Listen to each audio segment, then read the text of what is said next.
Hello everyone, I'm Cassandra. And I'm Mom. And this is Millennial Mom. And in today's video, we are here to recap Season 3, Episode 2 of Love After Lockup, Bad at Being Good. And you know what, Mom? What?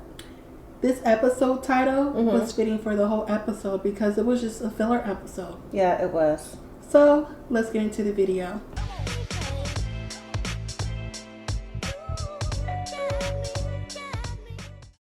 Our first couple today is Scott and Lindsey. Scott is packing clothes, luggage, everything for Lindsey because today's the day. Not only Lindsey's coming home, they all seem to be coming home. So that's a good thing. But while he's packing, he's showing like her expensive panties, her outfit that she wanted him to buy, just all kinds of guys on these shows always seem to do that. Because I know this show has the same producers as 90 Day Fiance. But it's like they always do that on these shows. It's creepy. I don't know. But he's showing the latest phone that she got. No names mentioned, but the latest phone. He said he spent upwards of $2,500 for Lindsey for all her stuff, and he's happy to do so. So producers go on to ask him, like, do you think she's using you? No, she's not using me. What a shady question. Right. So he also shows a picture of a couple with rings, like maybe like a jewelry commercial ring, little cutout that Lindsey showed him. And Scott is like, yeah, I plan on asking her to marry me. Of course you do. Because last week you're like, look out, you other 51-year-old man. Right, trying to make somebody jealous. So now Scott is on his way to meet the lady Lindsey calls Mom and her daughter because she's coming home today and they want to get a plan together for when she comes home to see what she may need, even what they may need, because Scott has said that he's been to their house before for Thanksgiving and, she wouldn't just let anybody go to her house for Thanksgiving and there's no way that it's a scam. So when he meets up at the park, I thought her daughter would be like younger, but she's not. She's 10. No, maybe you got that from the picture because she's been in there for 4 years already. I was just very interested on how comfortable they all were together. And then when we finally got the backstory of Scott and his own son and how he tragically died, I actually felt bad for him. And I kind of saw why he was doing all that in extra. Of course you feel sorry for anybody who's lost a child, no matter how old they are or how young they are. And that's the reason why it seems like Scott wants a family, because he's trying to rebuild what he's lost. The daughter seems to like Scott. She's like, he made a good first impression, bought me clothes and everything that I need. And I'm thinking it's easy for kids. Me too. But the mom was saying she didn't realize Lindsey had a dark side. She graduated from the local community college. But Lindsey came on to say from her interview that she was selling drugs to maintain her high, and why would she continue her career path when she was making more money? The fast life. It's not acceptable, but I've known some people in the past who would rather make fast money than go to college. But I never see the benefits from doing that. Okay, so now we have Kenneth and Christiana. Again, Christiana is coming home today, and Kenneth is so excited. He's leaving his hotel. He actually has a limo for her. He's going to do the limo and then to pick her up and then bring her back to the truck for him to drive her to the halfway house because they only have 40 minutes from start to finish to get it done. But in the meantime, he hopes that Christiana will get married before she gets to the halfway house.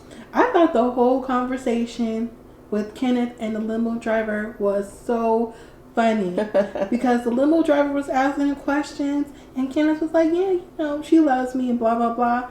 The limo driver was like, oh, okay. Right, if you say so. But what Kenneth did go on to say was, even though they said, I love you to each other, Christiana has said, I love you, but I'm not in love with you. But Kenneth hopes that she's going to marry him anyways. So now they finally reached the prison. They're waiting on Christiana. She comes out. All of them are waiting. Even the limo driver was waiting. I'm like, you was throwing so much shade with your face. Well, he had to wait. He's driving the limo. He could have been inside in the AC. No, he wanted to see who she was. So she comes out. She's like, oh my God, you got a limo? Are we taking this all the way? He's like, no. Well, you weren't surprised at her when she came out? I was surprised. Why? Because she reminds you of someone from the previous season? They both do remind me of someone from the previous season. And if y'all seen it before, it's the girl, I can't think of her name. Her name is Amber. Yes. Who had her whole girlfriend in prison and they were trying to be in cahoots with each other. Mm-hmm. That's what this is reminding me of. I don't know why. Well, just we'll see if it plays out that way. Kenneth had the opportunity to propose to Christiana, but you know what? That was a teaser for next week. They could have kept that for next week so we could see the whole thing. They could have kept them into next week because we didn't really see too much of them.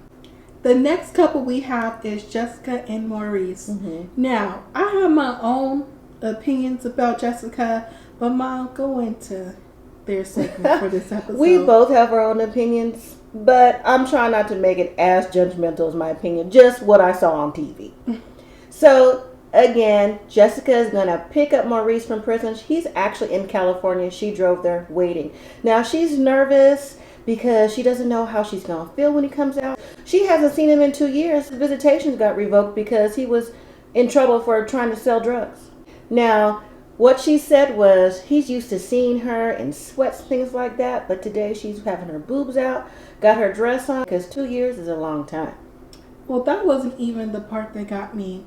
It was when she was going into detail again, like, oh, you know, we just live totally different lives, and he's a crip. Are you trying to make us feel a type of way? Like, it kind of gave me the damsel in distress vibe. I got that I'm trying to fit in somewhere vibe, and I want my family to fit in with him or whatever. Not even the family. She don't care about the family. She's going to do what she wants to do, and she's going to rub it in their face. Well, she said she wants them to love him the way she does. But when she said all that and all the drama he had going on, and maybe she may not be the only woman he's talking to, I'm like, now if you had that conversation with your sister along the way, maybe that's why she don't talk to you anymore.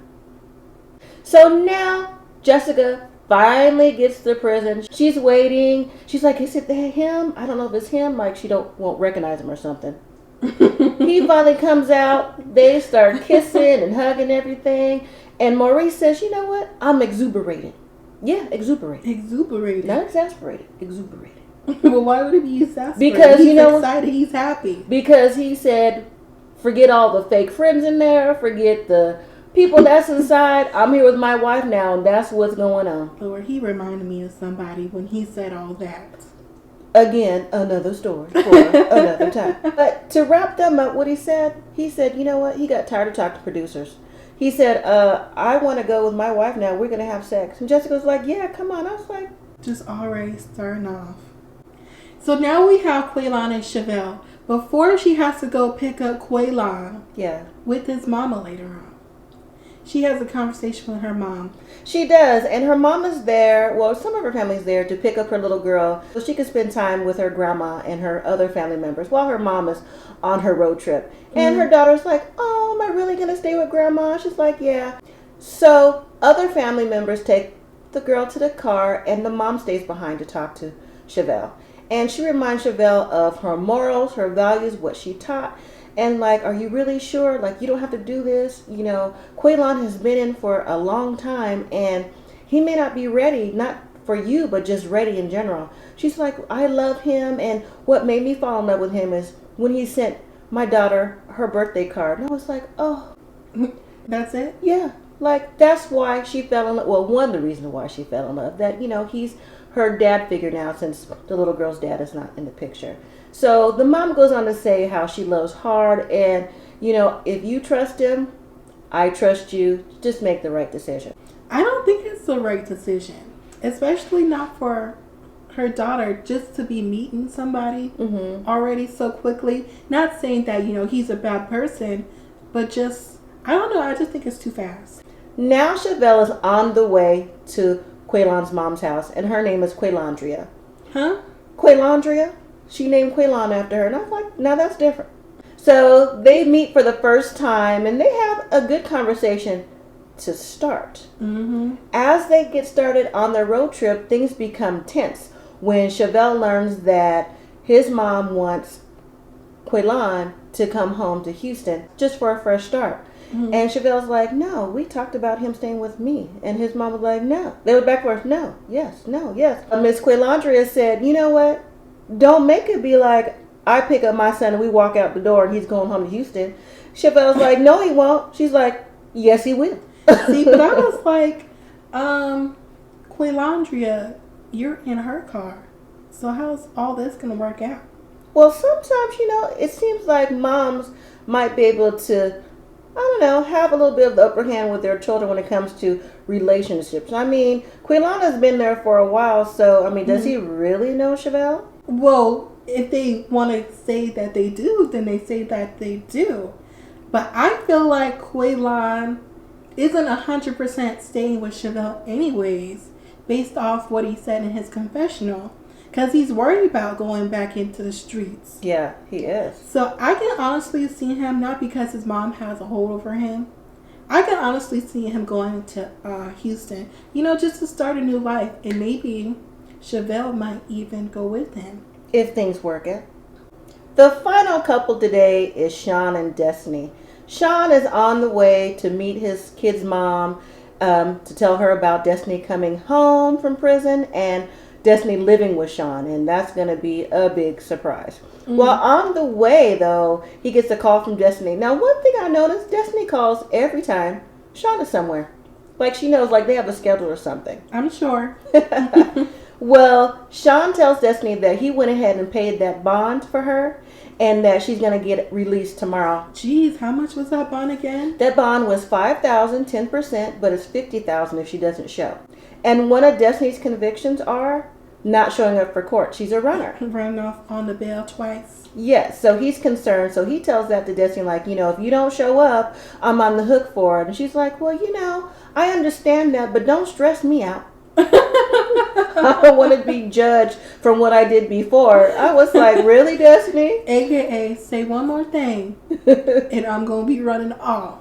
Don't play with me. So now Shawn has made it to the store where his kid's mother is and one of his daughters. They're shopping. And he goes on to tell her name is Kelly, that I told you about dating Destiny, right? She's like, yeah.